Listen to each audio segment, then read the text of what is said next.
অনেকটা ঠিক পেঁচার মতো।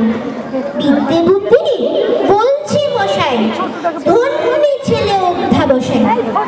মিষ্টিবার ম্যাট্রিকেতে সে ঘায়েল হয়ে থাকলো শেষে।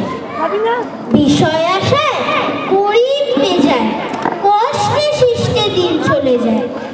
মানুষ তো নয় ভাইগুলো তার, একটা পাগল একটা গোয়া, আরেকটি সে তৈরি ছেলে।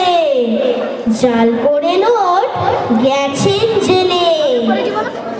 গঙ্গারাম তো কেবল ভোগে দিনের জ্বর ও পাণ্ডু রোগে, কিন্তু তারা উচ্চ ঘর, বংশরাজের বংশধর। শ্যামলাহিরি বনগ্রামে কি যেন হয় গঙ্গারামে। যা হোক, এবার পাত্র পেল।